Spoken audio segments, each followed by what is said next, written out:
No.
needs to start the Thursday whites. Like, wait.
Originally it was kind of there, but then the sun came straight in. There it is right there. I love my shot here.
I think it's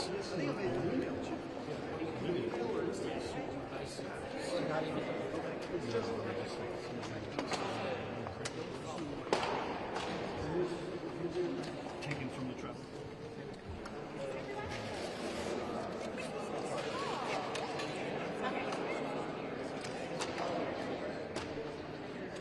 A lot of people sure know the routine for Friends of Ireland. So I was going to be down Go there. over it now, go over it again once the Irish Press School arrives.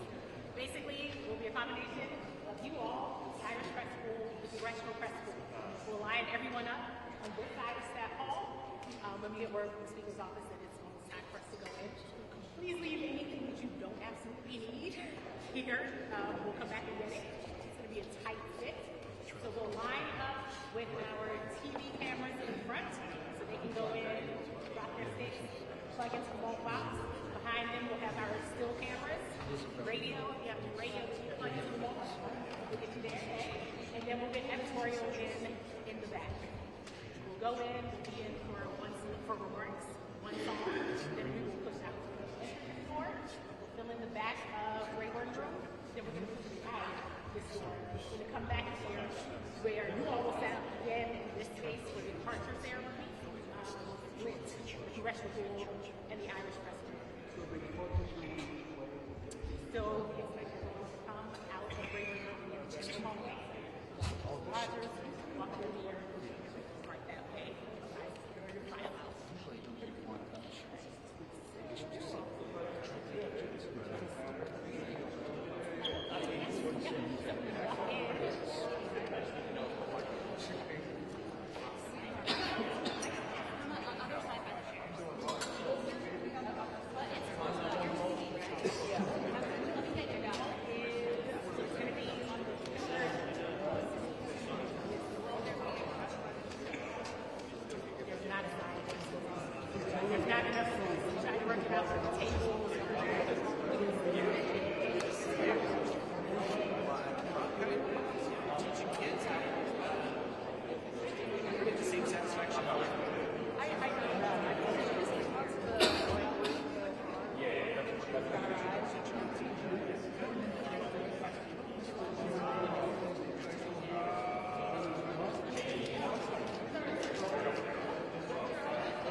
Let's even with this, okay?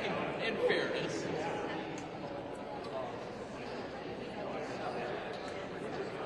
Trust me, it's very careful. Fire back, calm,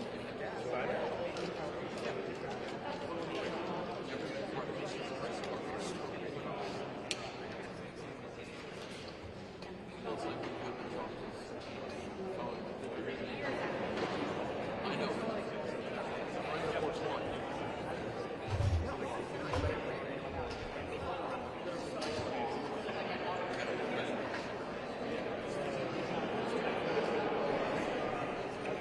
Those are like disgusting. So sorry.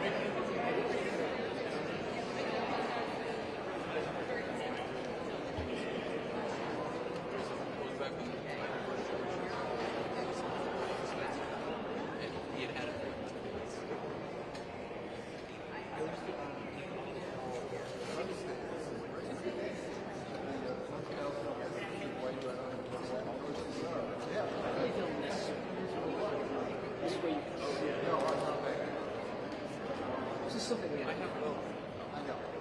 This isn't that. It's unusual. Oh, you go to Germany?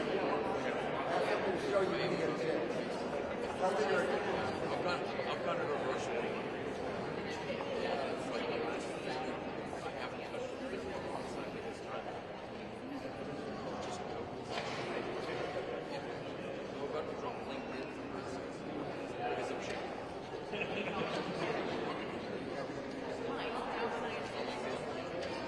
Fire our own teams.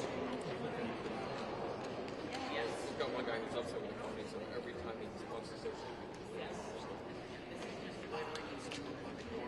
I wake up and there's like 11 of them. What are you doing? No, it's just. It was just like. And he's ready to retire much as soon as make my world better.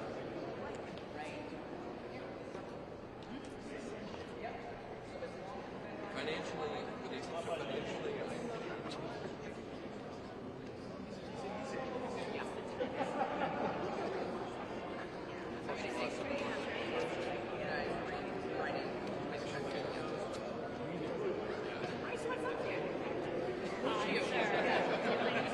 bigger and slower. But everyone's like, wow, can you be here? And I'm like, no, you're like, I have time. it's on your radar.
found your way.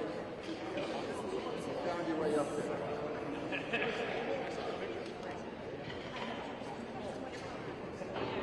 I am a teacher. I will talk to you.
It's not that you want to go into the it's pretty building.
I mean, I know you'd always know. Now you just look like this. Just remember very well. Because you heard about it. I work in the I said, like, walk up and the next thing you hear,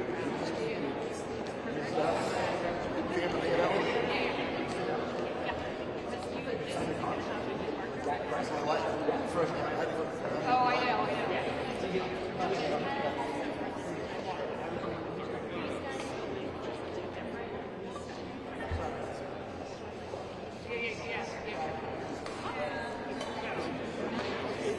I like trips all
We're going to start with video.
Drop your stuff.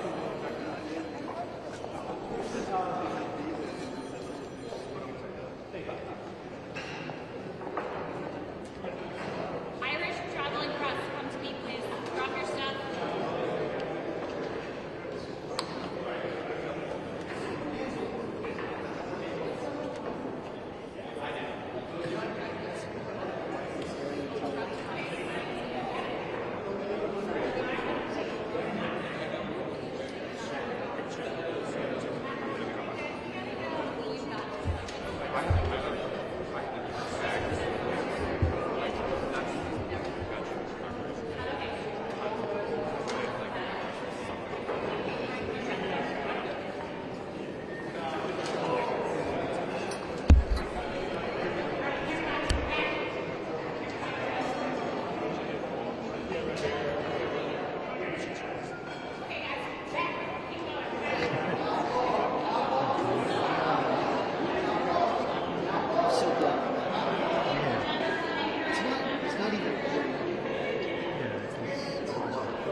They kind of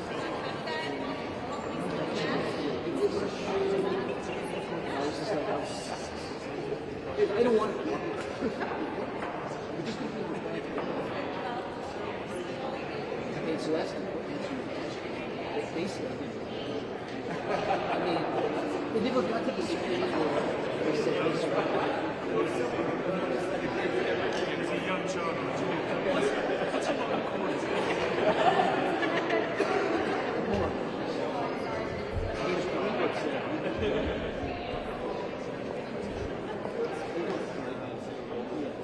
because they already have shots. Everyone, and then this is just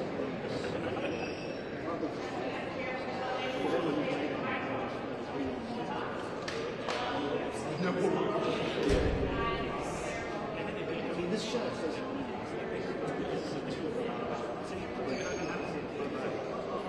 it's almost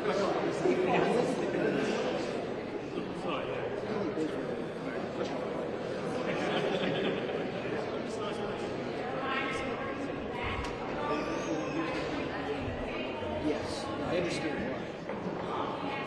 I feel like that sometimes it's easier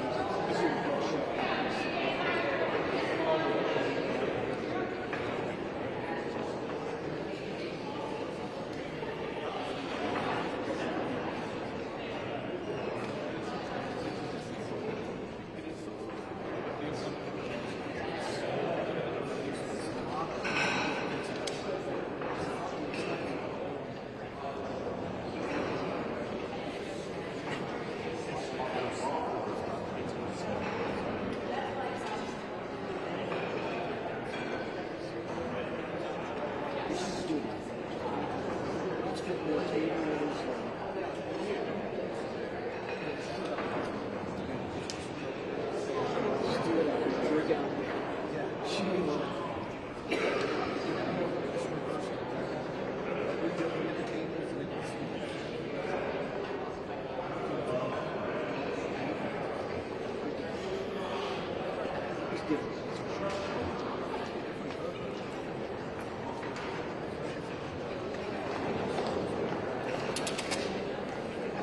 On the chairs. Sorry.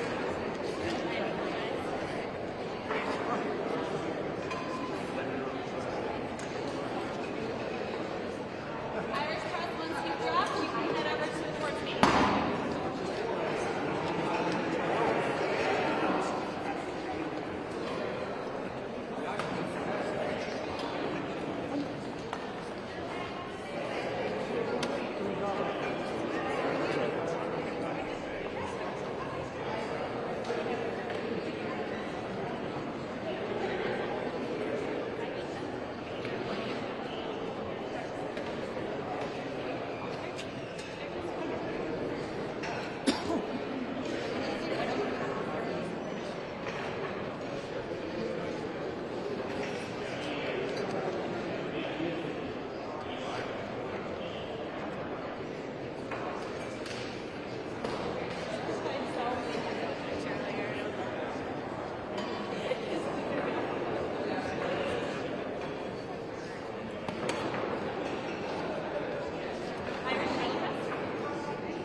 for the board. It's for the board. Yeah, it's transmitting. Which.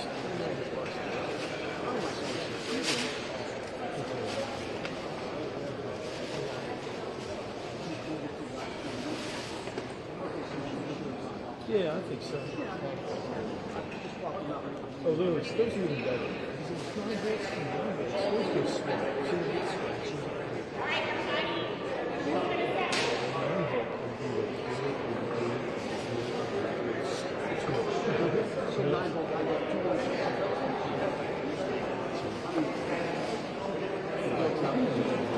Those things. When the yoke dies, it's so slow, you can come with it. But I couldn't stay right.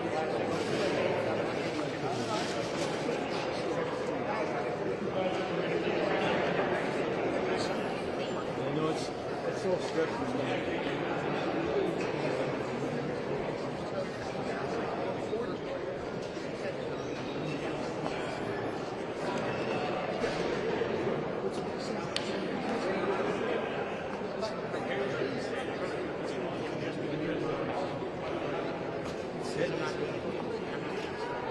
It was brutal. I literally had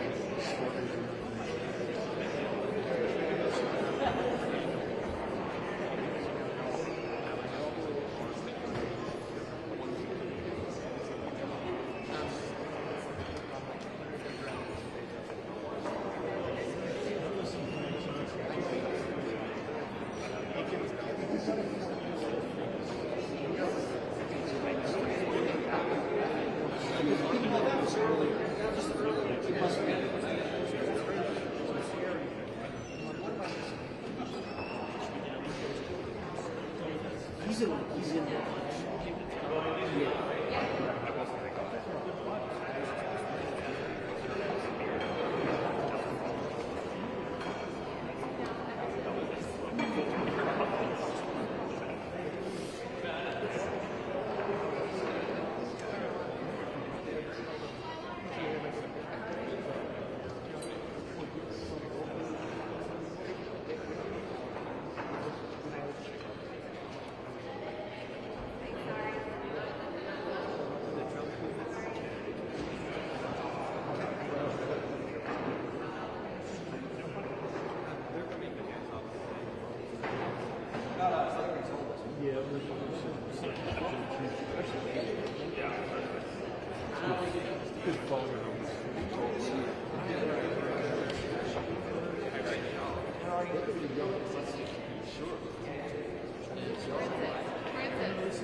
Are you trying to reach one of us? Okay. Probably, but it could be here. I'm betting the other way. No, they're going to come this way and go this way. Like, we're going that way. It is what I think. I don't know for sure. Yeah, I think so.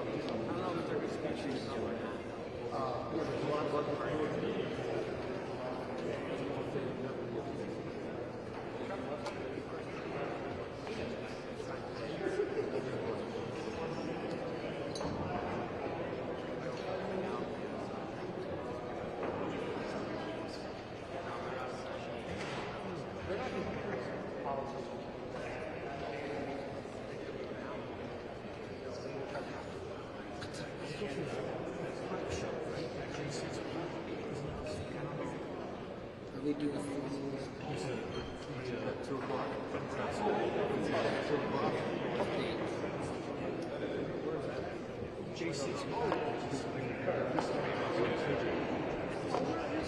I don't even know where it is. They put it in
Are you sitting on EDT?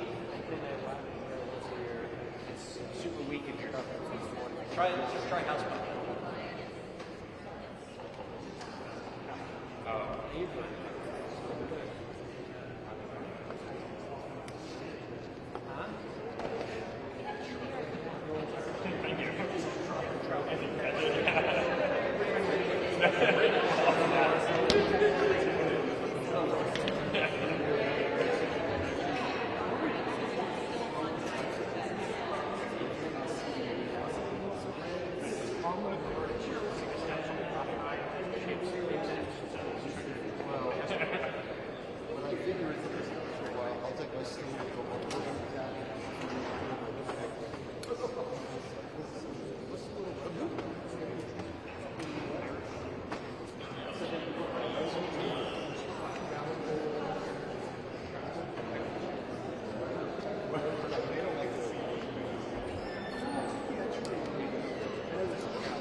The end of your career.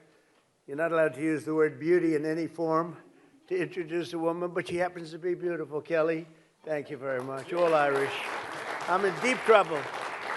I'm in deep trouble. There'll be headlines when I get out of this room, but I'll stick with it. But and then your family is so incredible too. So thank you very much. And to every friend of Ireland in this room today, I just want to wish you a very happy St. Patrick's Day, special day. It's a very great day. And to Taoiseach, you are a man that I've gotten to know, and you mean business. And he can tell a story like nobody can tell a story. And then he said, how did you speak for almost 2 hours? a couple of weeks ago at a call. I'd called State of the Union. I said, you could do it very easily. I guarantee you that. He could do it. But we've had a really great relationship. And Mary, thank you very much. Terrific. Thank you very much to be with you both. I hope you enjoy your stay. Also with us is House Majority Leader Steve Scalise. Steve, great job. Deputy First Minister of Northern Ireland, and they get along so well. I saw that. You get along very well together. That's the way it's supposed to be, huh? I don't know if I should be promoting merger. I love mergers, but I didn't know.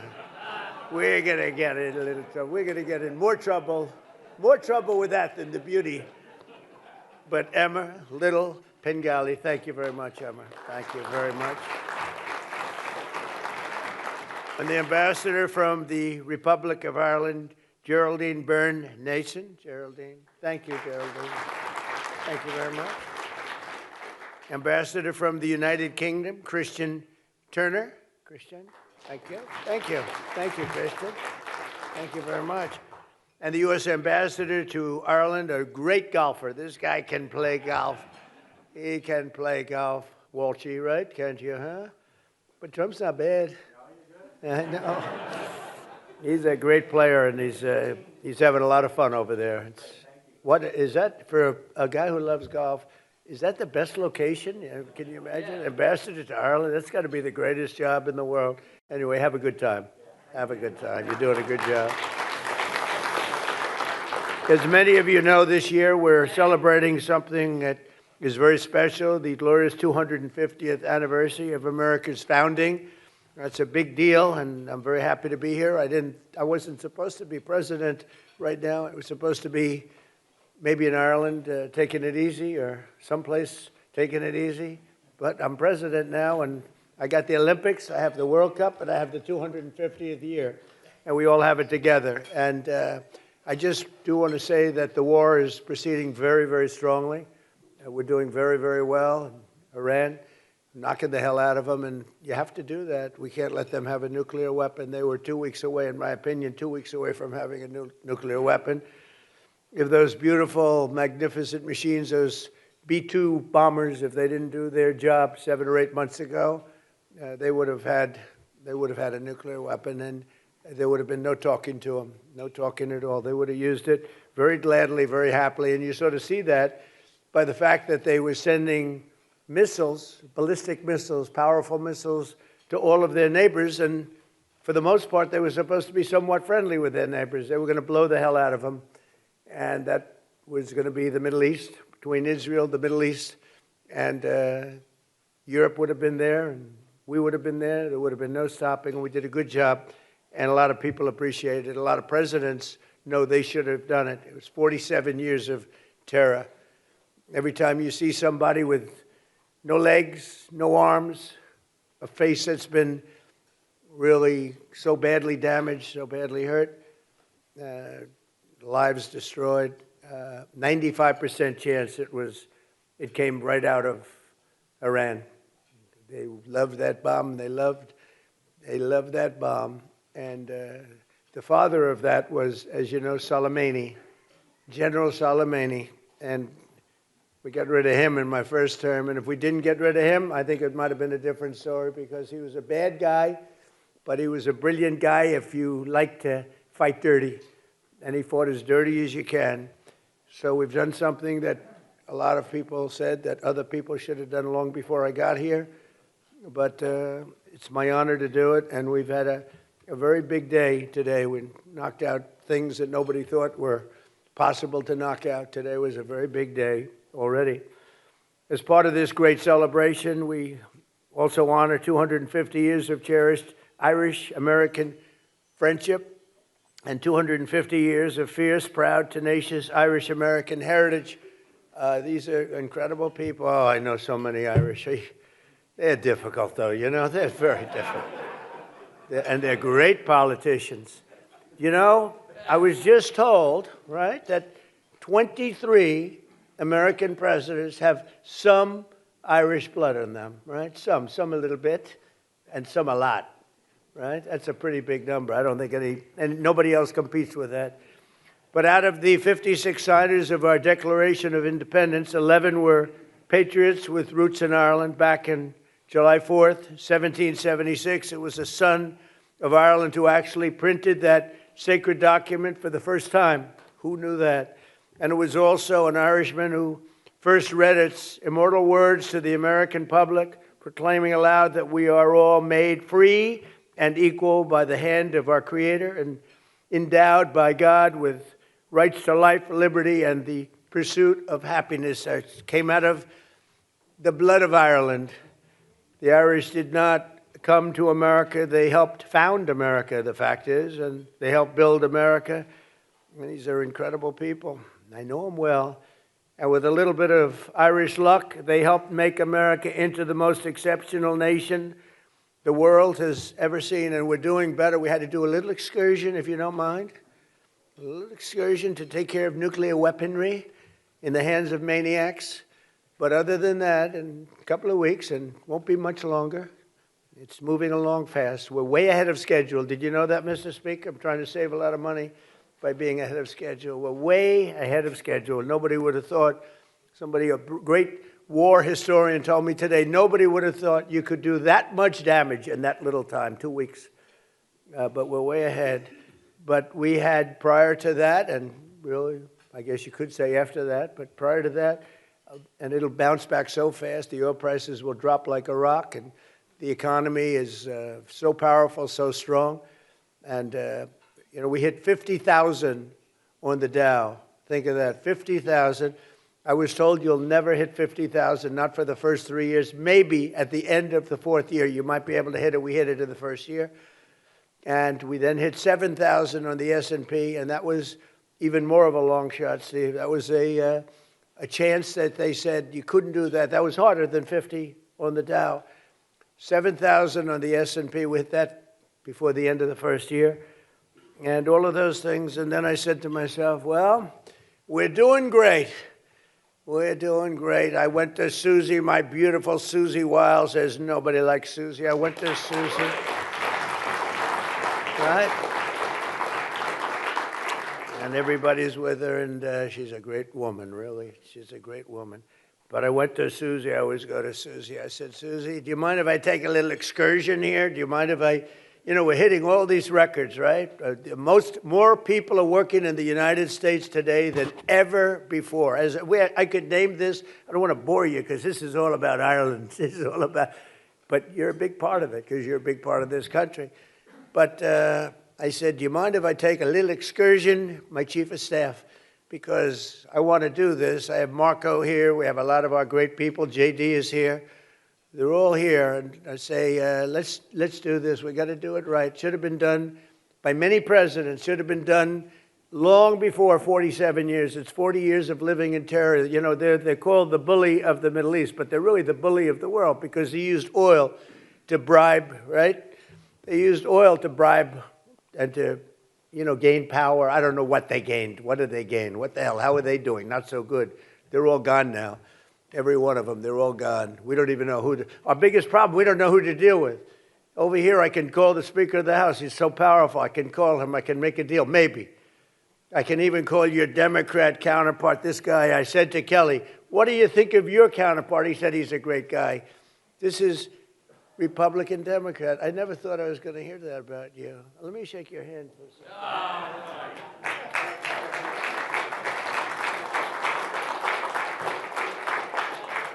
When Kelly tells me that, I said, that's the way it used to be.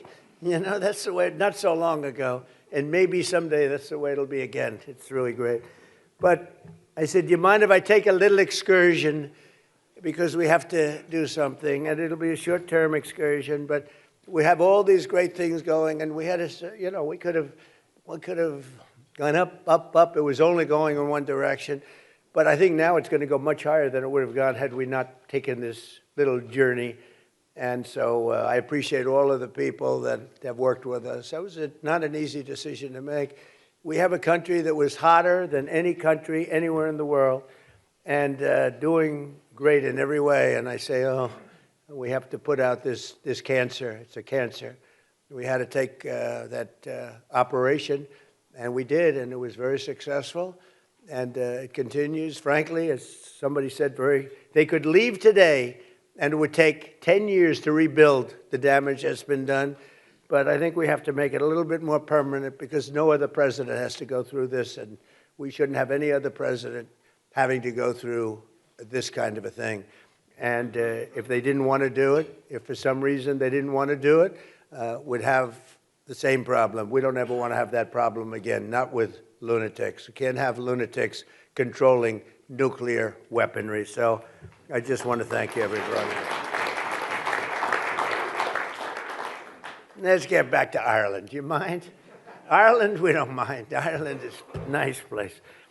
I love Ireland. In fact, we're going to have the Irish Open at a property that happens to be owned by yours truly, but I have nothing to do with it. I own it, but I don't even like to talk to my son. He says, Dad, we're doing great with the I'm allowed to run it, but I don't choose to. Dad, we're doing great. Eric calls up. He's doing a good job. Do you like Eric? I think so, right? Who doesn't like Eric? But he calls up, Dad, we're doing a great job in Ireland. What's going on? Well, we're doing this and that. I said, don't tell me about it. I don't want to know about it. I don't want to know about it. Of course, if we were treated badly, I'd let him know very quickly. But I think you are very proud of what's been done over there by the Trump organization, right? It's one of the greatest places, one of the greatest golf courses in the world, and it's an honor to hold the Irish Open there. It's coming up very shortly, and it's a great honor. Thank you, and say hello to Rory McIlroy and all of those great players because they are truly great talents, and they're wonderful people, friends of mine. But over the centuries, 130 members of the House and Senate have been born in Ireland and been elected to work in these great halls. Think of it. It's a lot. Our national anthem itself was signed by the sight of the Star-Spangled Banner waving over the fort named for the son of Ireland, Fort McHenry. When Americans ventured west on the Oregon Trail, they were guarded by troops stationed at Fort Riley, named for the Irish-American warrior who President Grant called the finest specimen of physical manhood I've ever looked upon. We didn't know that about President Grant. I think we just learned something. But I could say that about your sons, okay? Kelly, I could say that about your sons. One's a boxing champion. They're like champions. Who would think from this one? It's got to be from them. Well, I didn't know about your Italian roots either. I thought he was a super wasp. You know, to me, Mike was always a wasp. Now I learned that this is serious Italian stuff, right?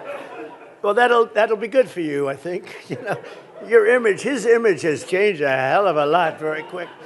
He's great. Even today, when Americans visit Gettysburg, they find a Celtic cross honoring the soldiers of the famed Irish Brigade and defended our Union in its pivotal hour, most pivotal hour, and they were there. And it said that more than 50% of all congressional medals of honor are awarded. Think of that. 50% went to people who had parents, one or the other, Irish American. That's a lot. We're going to have to look. That's because we have so many Irish politicians. That's how that works. But we can't let that. We got to make some changes in that. That's too many. Don't you think, Kelly? I think. But from 1776 to today, our country has stood strong and free in no small part due to the spirit of the warriors. You really are warriors. You're incredible. And the Fighting Irish, you know, Notre Dame, the Fighting Irish is a reason for it. I don't know how many Irish people are playing on the team, though. How many Irish people do we have on the team? I'm not sure we have so many. Well, you got him. You have Kelly. Kelly's a warrior, let me tell you. As the Taoiseach has said, and the President reminds us today, the United States and Ireland continue to build upon the age-old bond together. We are strengthening the ties of culture. We have a tremendous deficit, by the way, I want to tell you right now. I looked at the numbers. You guys are much better business people than our past politicians. We have to talk about that deficit. Are we allowed to talk about that today? It's a substantial deficit. Okay, tomorrow. Okay, Walt said tomorrow. And cooperation that really does stretch back many, many generations. Under our leadership, as we speak, Irish companies are investing more than $6 billion into the United States, including $45 million in Pennsylvania, $70 million in Colorado, and over $100 million in New Mexico and Ohio. And I'm hopeful that we'll soon reach a deal to let American liquefied natural gas, and that'll bring down your deficits a lot. So I think you have to make this deal with us. We, got to do something. But these companies are going to be fueling your homes and factories and all of the other things. We have a lot of energy in this country. We have more than anybody. We have the most energy of any country in the world by far. So we want to sell a little of that to you, and the deficit will come down, down, down, and everybody's going to be happy. So you got to buy a lot of our stuff. But in this small and beautiful, it's a beautiful room. I love this room. It's been a very warm room. I've had a good time. I have so many friends and so many relationships that I've gotten from this room, mostly from this event. But on this St. Patrick's Day, as we press ahead toward the opportunities that await, let us remember the beautiful words of St. Patrick himself. May the power of God preserve us. May the wisdom of God instruct us. May the hand of God protect us. May the way of God direct us. May the shield of God defend us. And may the host of God guard us. That's beautiful. Thank you. And today we add, may God bless the people of Ireland, and may God bless the United States of America. And it's great to be with you. Thank you very much, everybody. Thank you. Thank you. Thank you very much. I'm happy for you. Thank you, Northern Good to see you. Thank you. Thank you, everybody.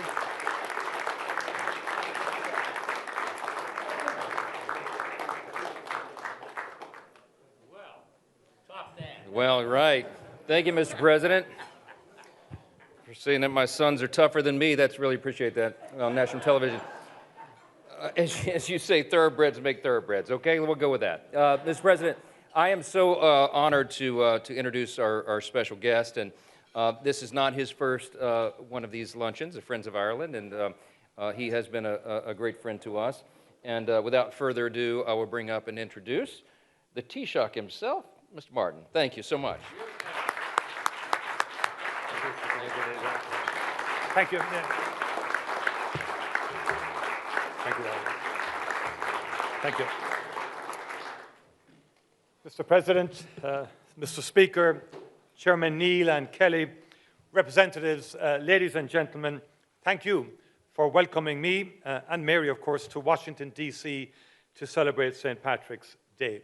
I'm delighted that I'm here today with, of course, the Deputy First Minister from Northern Ireland, Emma Little-Pengelly, and, of course, the Secretary of State for Northern Ireland, Hilary Benn, who is also with us. Mr. Speaker, I greatly appreciate your kind words and for hosting this lunch. And may I pay tribute to your wisdom in choosing an impeccable Irish woman with great heritage as your wife, and with a name O'Leary, you have to be from my part of the country in Ireland.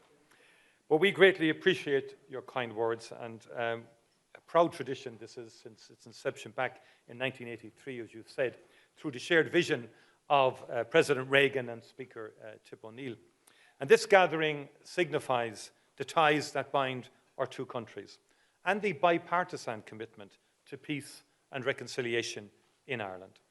Almost 250 years ago, this country embarked on a great democratic experiment, one driven by the idea that we all share natural rights to life, to liberty, and to the pursuit of happiness.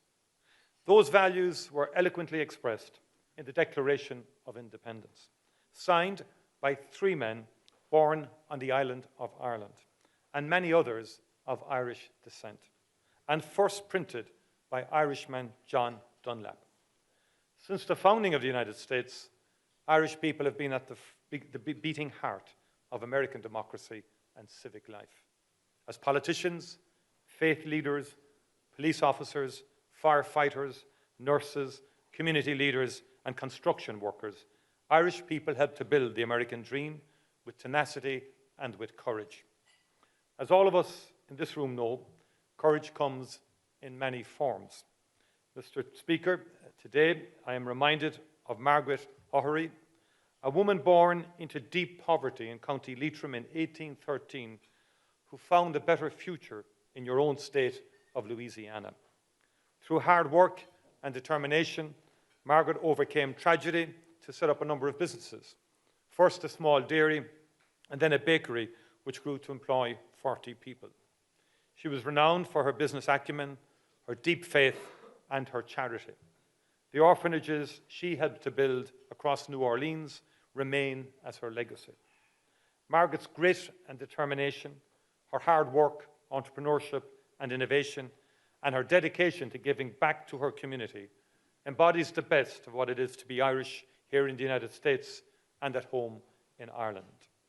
Margaret O'Herry was an entrepreneur to her bones, but she would marvel at the economic relationship that exists today between Ireland and the United States. Every day across this great United States, more than 200,000 Americans go to work each morning in nearly 800 Irish-owned companies, operating in every sector, in every state, and Ireland is the 5th largest foreign investor in the US. From little acorns, mighty oaks grow. Mr. President, Mr. Speaker, on my journey to Washington this year, I stopped by Philadelphia, the birthplace of the American Revolution and the home of your remarkable Declaration of Independence. Viewing the exhibition at the Museum of the American Revolution, I was struck by how those who signed the Declaration knew that the profound and serious step they were taking would change not just this part of the world, but the course of human history. Nothing would ever be the same again. As Thomas Jefferson himself declared, "May our Declaration of Independence be to the world what I believe it will be, to some parts sooner, to others later, but finally to all, the signal of arousing men to burst the chains and to assume the blessings and security of self-government. All eyes are opened, are opening to the rights of man." The American Revolution gave hope and example to all who yearned to be free, including in Ireland. That the great republic launched in 1776 exists today owes much to the vision and wisdom of its founding figures, but it also owes its enduring strength to all those who have played their part in sustaining it, including in those who have served in this august building. Mr. Speaker, Congress continues to play its vital part in the story of American democracy under your leadership, Mr. Speaker. Congress has also brought people together across the aisles to play a pivotal role in achieving and securing a lasting peace on the island of Ireland. I pay tribute to the generations of people who have served here and who believed in and invested in this peace. We will never forget them. We will always remember that in our darkest and bleakest hours, they kept the faith. And we still need your support and your energy to maintain that peace and to support reconciliation. Mr. President, thank you for your friendship for Ireland, a country you know well. Thank you, Mr. Speaker, for your gracious hospitality, for this opportunity to break bread with so many true friends of Ireland. There is truth in the Irish proverb that the road to a friend's house is never long. Thank you, co-chairs Mike Kelly and Richie Neal, for your unstinting commitment to peace and prosperity on the island of Ireland. And thank you for bringing so many members of this House from both sides of the aisle together on St. Patrick's Day and throughout the year. A very happy St. Patrick's Day to you all. As we say in Gaelic, Gorv Mila Mahagav, agus Banachti na Eile Podrig Orv Galer. Thank you very much indeed.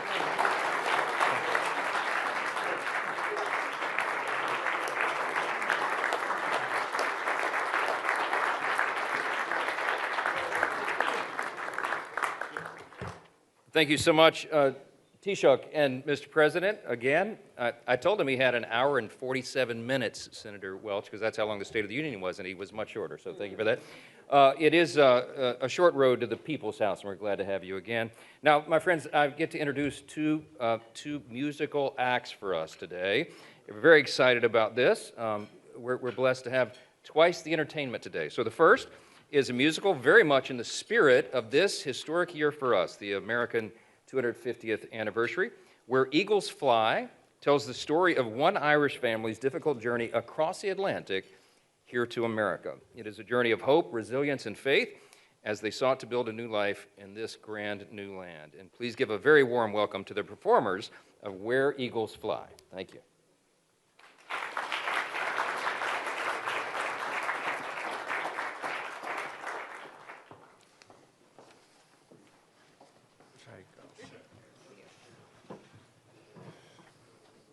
Mr. Speaker.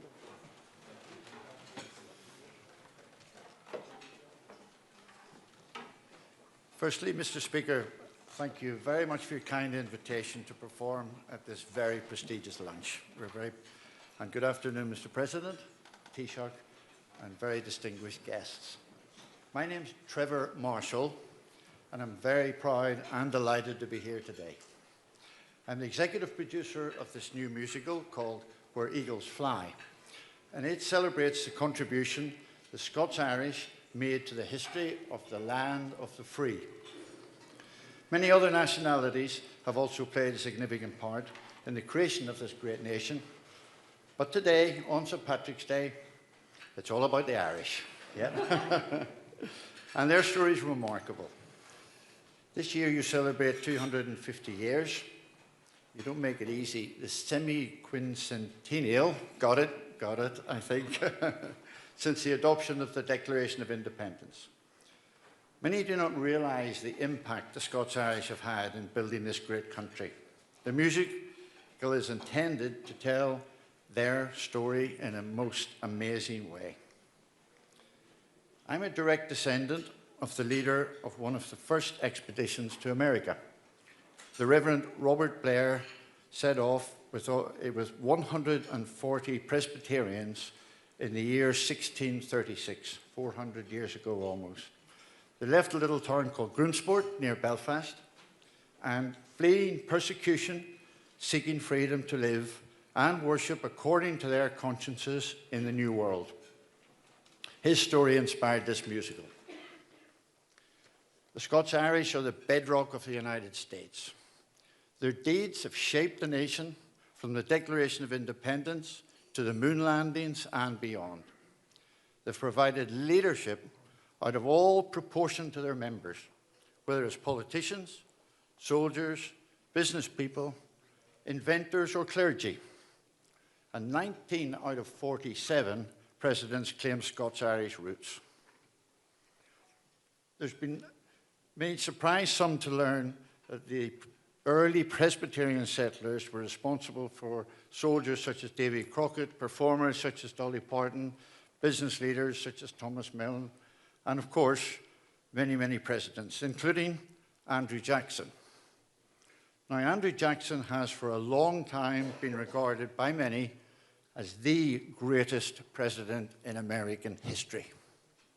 Many now think he's about to be trumped. I think so. Thank you.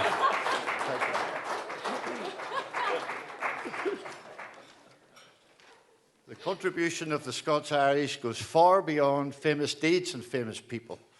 It is their character and ideals, especially their love for freedom, that has had the greatest impact. For they have literally defined what it is to be American. Finally, the creator of this great musical and my great friend, John Anderson, sadly passed away before realizing his ambition of bringing this show to America. John would have been a very, very proud man today. So here's a short excerpt from the musical. I hope you enjoy it. It's called Where Eagles Fly. Thank you.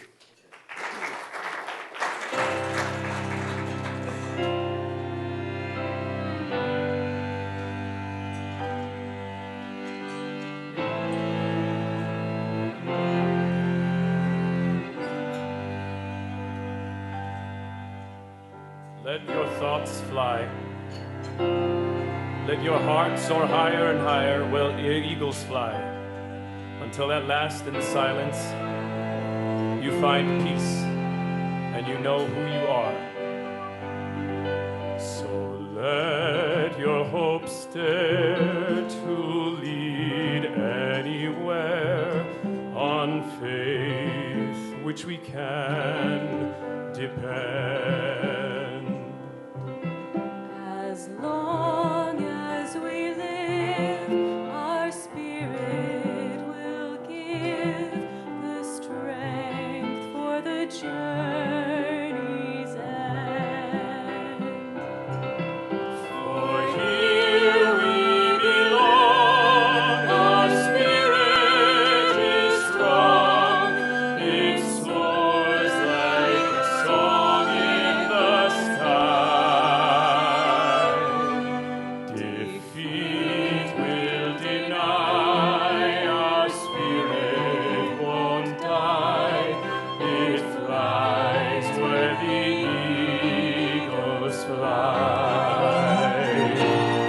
So let your hopes dare to lead anywhere on faith which we can depend. As long as we live, our spirit will give the strength for the journey's end. For here we belong, our spirit is strong, it soars like a song in the sky.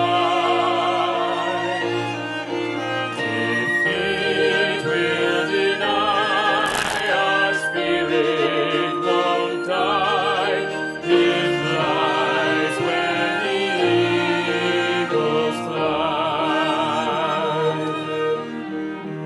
Flies where the eagles fly. Fly where the eagles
Freaking me out.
Bring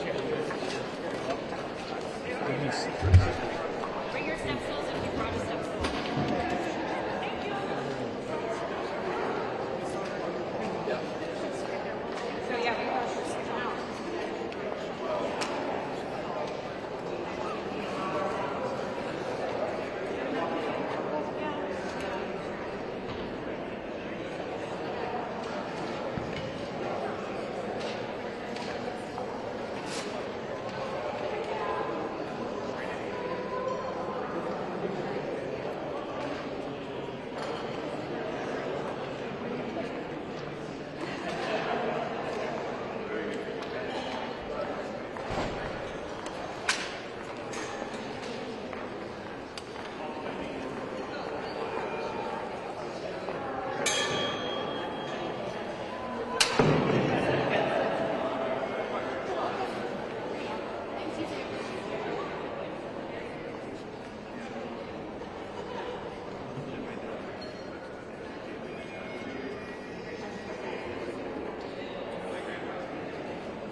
That's why that's show.